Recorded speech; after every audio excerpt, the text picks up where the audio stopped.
Ce que m'a enseigné Ramoti Balantouma Moulongo, l'approche des choses de l'État. Lorsqu'on vous a gratifié par le peuple congolais, par les structures, par les institutions, à vous placer à cette hauteur-là, la retenue doit être le premier élément de comportement. Votre langage doit être raffiné, posé, structuré. Aucun mot de travers ne peut sortir. Même quand vous êtes dans l'énervement, on doit le sentir que vous êtes différent des autres. C'est-à-dire que... Il n'a pas apprécié le fait qu'il soit invalidé par la CENI. Pourtant, il était dans le bon. Vous n'êtes pas les La liberté d'expression, c'est très important. Lorsqu'on a été Premier ministre, qu'on a occupé ce poste-là, ce que je suis en train de répéter, on est appelé à se dire ceci. La République ne s'arrête pas avec l'instance de la CENI. Il s'avère simplement qu'au-dessus de la CENI, il y a la Cour constitutionnelle. Et moi, ancien Congolais d'origine, devenu belge et redevenu Congolais d'origine, j'ai tous les éléments, tous les moyens de présenter ma défense devant l'instance suprême. Donc ce n'est pas un problème. C'est ce qu'il a fait, il a saisi la Cour. Mais qu'est-ce qu'il a dit qui a choqué, qui vous a choqué? Il a distribué des cartons rouges, des ADN par ici, des ceci par là et tout ça. Ce n'est pas bon. On ne peut pas, dans cette République, continuer à accepter ce genre de choses, aux motifs politiques, des frustrations, y compris des personnalités de très grande envergure qui ont occupé les postes les plus raffinés, les plus sublimes de la République. C'est-à-dire, c'est comme si vous étiez à l'échelle, au fait, des royaumes. Vous avez atteint les rangs des princes de la République, et du royaume plutôt, et vous descendez vers l'arène avec les mots de la rue. Comme le dit l'opposition, parce que ces régimes n'écoutent que des rebelles, des impolis, des gens violents qui ont un langage discourtois. Ça payait, tant mieux. Et vous estimez que quand... Tant mieux, ça payait pour lui.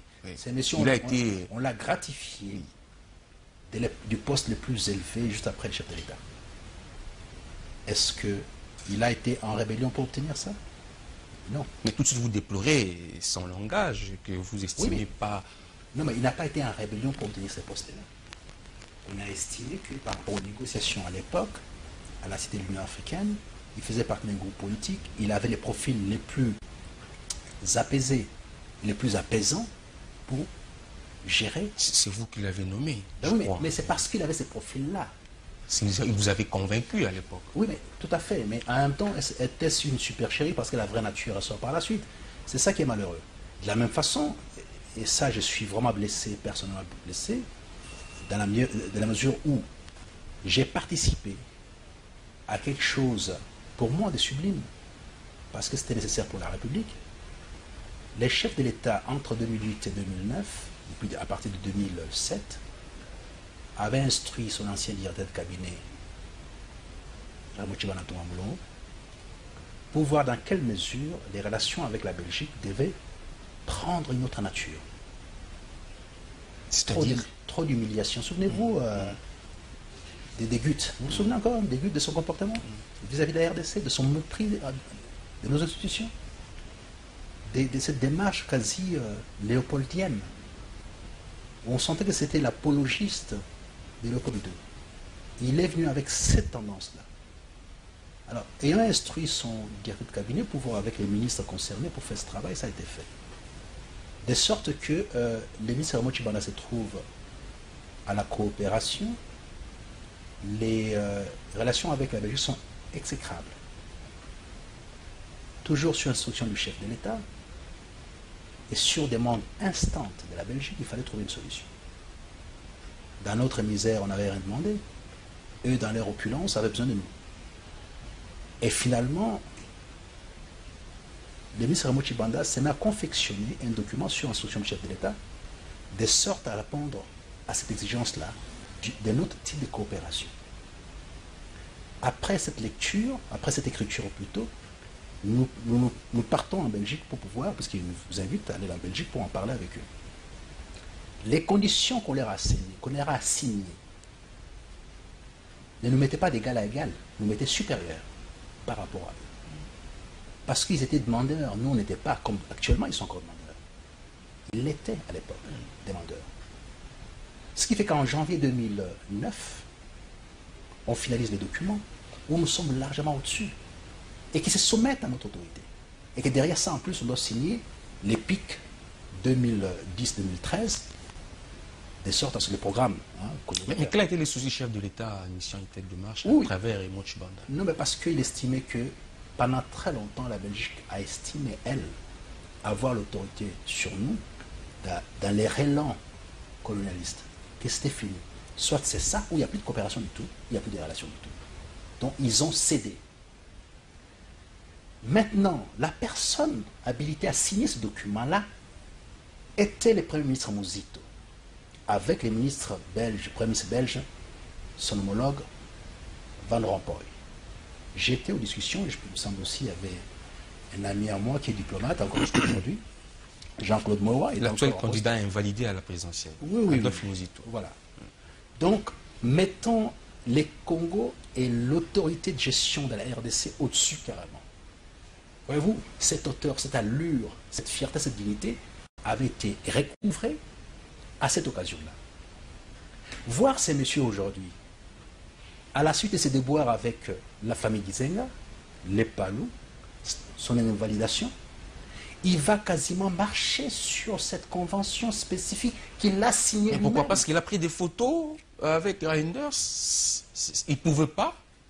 Il n'est pas le premier à le faire. Que diantre est-il allé faire chez Reinders, lui, ancien Premier ministre, à cette hauteur-là? Redescendre à ce niveau-là, après avoir signé un document où il se prévalait la nature. C'est un candidat président de la République. Il a besoin des contacts à travers Reinders. Il va atteindre d'autres salons IP du monde. Au moment où on parle, il a été invalidé. Au moment où il prend contact avec ces gens-là, il a déjà été invalidé. Donc ce qui fait que, quand il va là, il va recouvrir, il cherche quoi exactement? C'est la question qu'il faut se poser.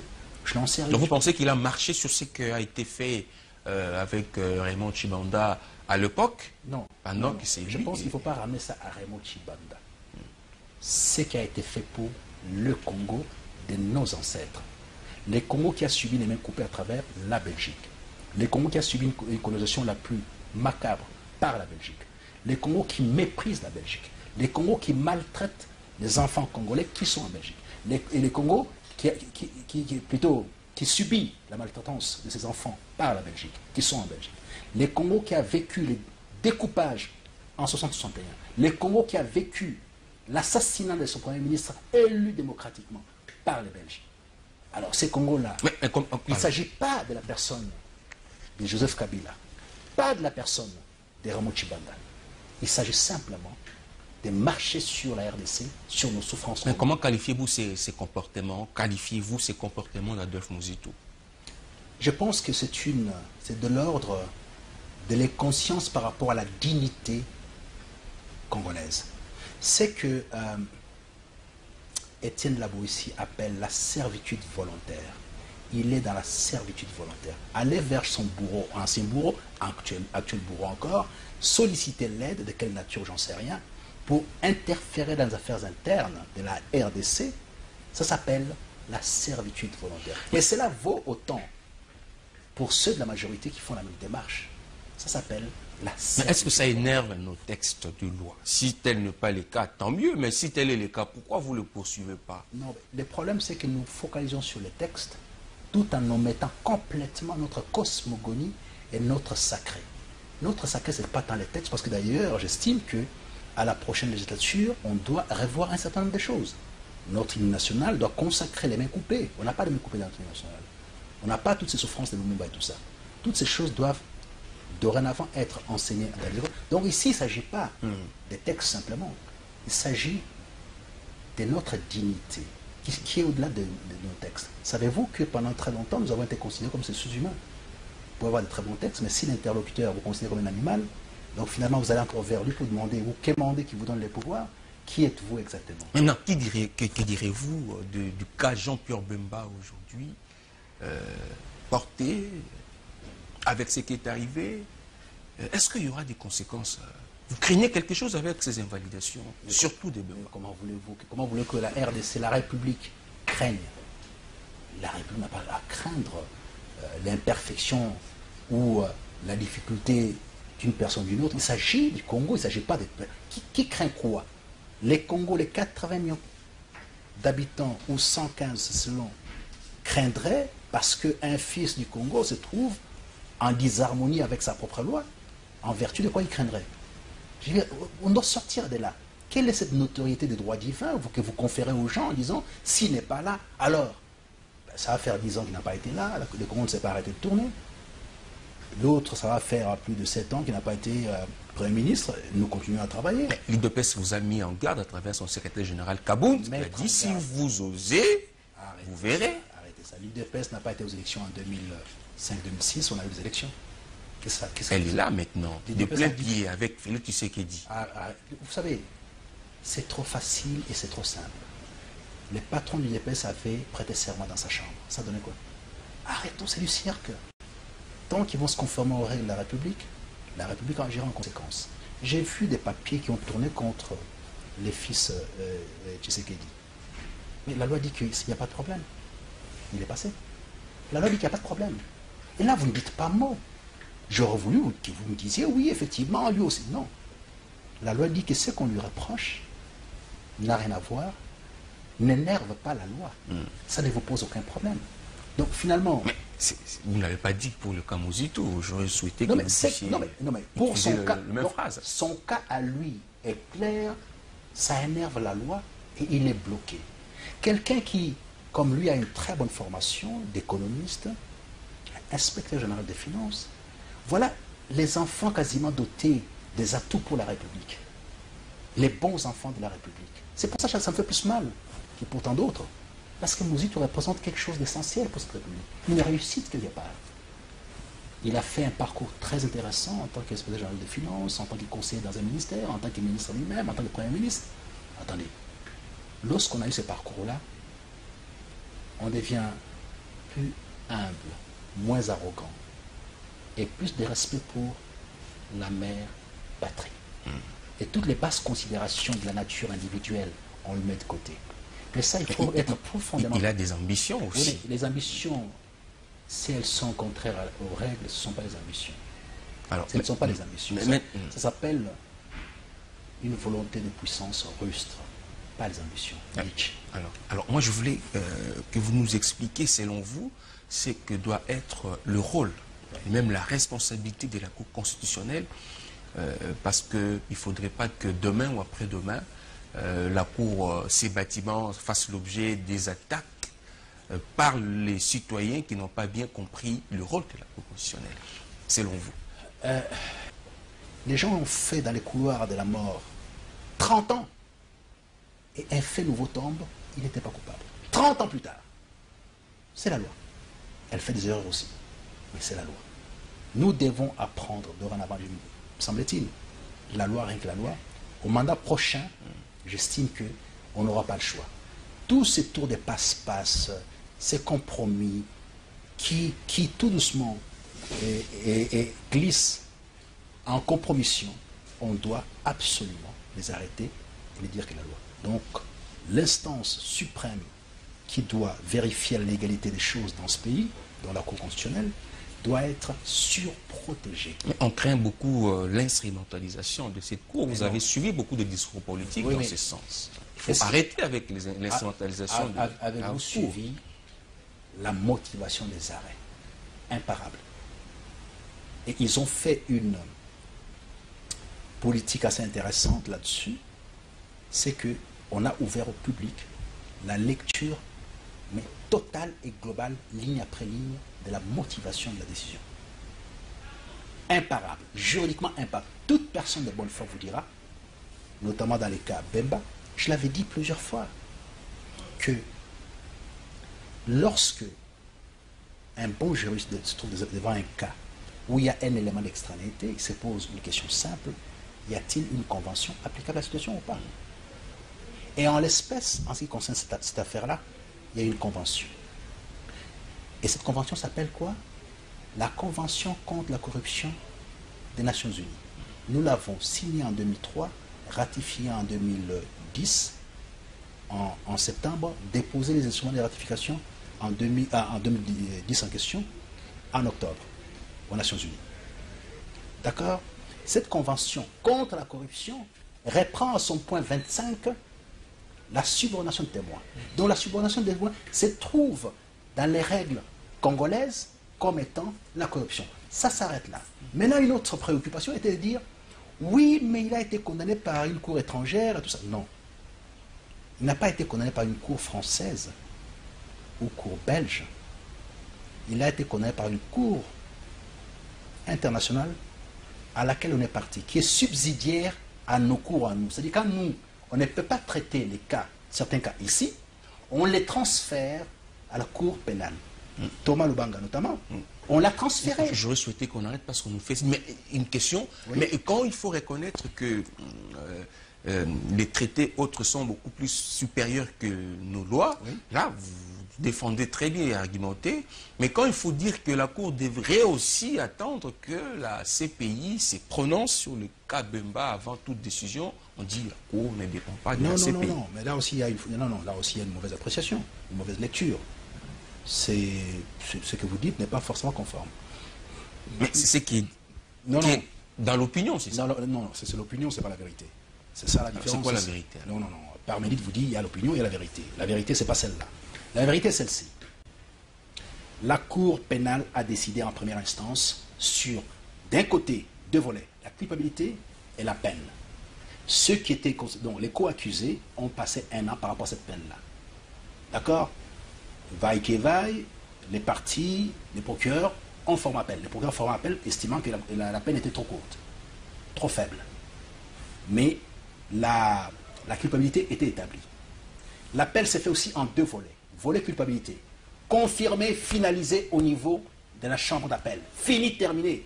Coupable de subornation. On a enlevé certains faits accessoires. On a gardé la culpabilité en dernière instance sur la subornation de témoin. Maintenant, il restait en appel de traiter de la peine simplement. Il est possible qu'en regard du statut des Roms, des articles 81 jusqu'à 84, notamment 84 principalement, sur la révision d'une décision. C'est une voie extraordinaire. C'est comme si vous êtes condamné à faire 30 ans de prison parce que vous avez fait quelque chose et qu'on découvre beaucoup plus tard, vous voulez votre réhabilitation pour voir qu'effectivement, il y a juste des procédures. Mais c'est définitif déjà. Ça s'appelle des voies extraordinaires. Ici, on parle des voies ordinaires. L'irrévocabilité est liée aux voies ordinaires. Donc ça n'a rien à voir. Condamnation déjà existante, quête de la voie extraordinaire à travers la révision du procès 84 des statuts de Rome, c'est tout à fait autre chose. Donc voyez-vous, il faut absolument se restreindre à commenter ça. C'est peut-être la dernière. Oui. Est-ce que la CENI a-t-elle le droit, permettez-moi la tautologie, de dire le droit? C'est l'impression que l'opinion a eue à un moment donné. La CENI a l'obligation de vérifier les dossiers en regard de ce qu'elle a comme disposition mise, permettez la répétition, à sa disposition pour traiter les dossiers. On lui dit, quand quelqu'un vient ici avec 2 nationalités, c'est pas bon. Elle a décidé, elle a statué, oui, un peu comme un tribunal. Non, c'est pas ça. Vous savez, il y a beaucoup de gens qui ont été récalés parce que le dossier n'était pas complet, parce qu'il manquait ceci, il manquait cela. Vous dites quoi? La CENI doit faire passer tout? Non. Dans son indépendance, il y a des textes qui régissent la CENI, avec l'obligation de vérifier le dossier, de se conformer à ce qu'elle a doit exiger. Il y a eu des erreurs, vous comprenez qu'il y a eu des erreurs, c'est pourquoi ces candidats invalidés ont été validés. Et bien sûr qu'il y a eu des erreurs. Bien sûr qu'il y a eu des erreurs et ça a été corrigé. En dernière instance, il y a la Cour constitutionnelle qui statue en dernière instance et ça a été corrigé.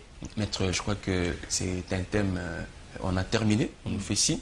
Il y a même un internaute que je salue depuis les États-Unis qui nous a dit ça c'est un sujet même qui doit faire l'objet d'une thèse. Bien sûr. En 30 minutes, ça ne sera pas facile, mais je crois que vous l'avez fait et l'opinion qui nous a suivis ce soir a compris tout le contour autour de ce qui se passe à la Cour concernant la question des élections avec autant de candidats invalidés et d'autres, comme vous l'avez dit, réhabilités. On vous remercie. L'expertise au service de la nation, je crois qu'il en sera ainsi. Mais quand vous serez membre du gouvernement, vous serez toujours disposé pour éclairer l'opinion. Merci beaucoup. Peut-être un tout dernier mot. Je ne manquerai pas. Vous devez savoir qu'en fait, mon sacerdoce, c'est les services à la nation, mais surtout aussi tenter au mieux de mes possibilités avec notamment les profs Kamana, d'éclairer les autres avec le peu de savoir qu'on peut détenir. Et c'est ce qui m'importe un peu plus. Et l'apaisement sans cesse, avoir un discours le plus apaisé. Lorsqu'on se dit chrétien, je vois beaucoup de gens prendre la Bible sous les bras, aller à l'église.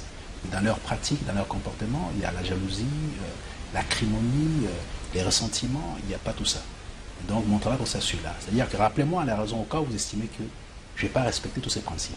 Et ce serait raison de votre part, ce serait bien de votre part, et j'appliquerai ce que je suis en train de dire. Très bien. Secrétaire général de l'ILDC, spécialiste de philosophie politique, écrivain, et il est éminent juriste aussi. Et nous l'avons reçu ce soir pour nous parler du rôle et de la responsabilité de la Cour dans l'organisation des élections transparentes, démocratiques, mais surtout apaisées. Vous avez compris avec tout ce qui se passe en termes d'actualité sur cette question-là. Nous en sommes très joyeux d'ailleurs et nous sommes très contents pour ce 7e numéro de votre magazine à l'offensive avec notre équipe technique, Maurice Jugando, Alain Boulikango et Agla Ibaïdi. On vous remercie. On va vous retrouver le mercredi prochain. Ce thème d'ailleurs sera l'objet également des débats.